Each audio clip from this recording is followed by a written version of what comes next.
құрметті оқушылар, бүгінгі тәрбие сағатының тақырыбы осы біздегі дұрыс тамақтану және денсаулық ел жастар бағдарламасы болады. Негізінде біз осы салауатты өмір салтын ұстану арқылы біз өзіміздің денсаулығымызды нығайтамыз. Одан да басқа мысалы ретінде осы өмірге деген көзқарастың дұрыс болуы осы дұрыс тамақтану салауатты өмір салтын ұстанудан басталады. Ал енді мен сізге осы сұрақ қою керек. Осы дұрыс тамақтану тірі және өлі тағам дегенді қалай түсінесіз? Кім айтады?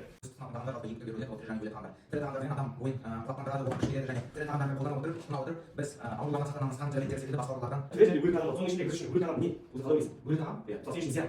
Мен үшін зиян жаман чипсылар, гамбургерлар, пиццалар. Өйткені оны көп жейсіңдер, оның ішіне көп байлар қосылады. Сол үшін жаман қосылатын гмолар қосылады. Сол үшін біздің ал енді біз үшін зиян қосылатын болса, енді өзіміз үшін біздің организмге пайдалы не бермесін? Жалпы осы негізінде салауатты өмір салтын ұстану үшін бізден не керек? Кім өзі айтады? Ya efendim densallığı ve sonunda Osmanlı'nın memleketi ama adamın densallığı o yüzden bala kesilmesi kalktı. Sonuçta bala kesilmesi dürüst tamamlanan jön.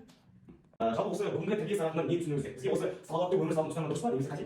Кезеңге тұтқан болсам, салауатты өмір салтын ұстану біз оқымызда дұрыс ережелерді санаймын. Яғни біз салауатты өмір салтын ұстанымызда өмір біздің денсаулығымыз жақсарып қалады. Қазіргі өмір жалпы денсаулыққа кетеді ғой. Сондықтан қазіргі денсаулық саласында медицина саласында ел жастар бағдарламасын қолдау өте маңызды деп санаймын. Себебі жастар қолдауы осы саланы дамыту арқылы денсаулығын должны сақтауымыз. Біз салауатты өмір салтын қолдаймыз.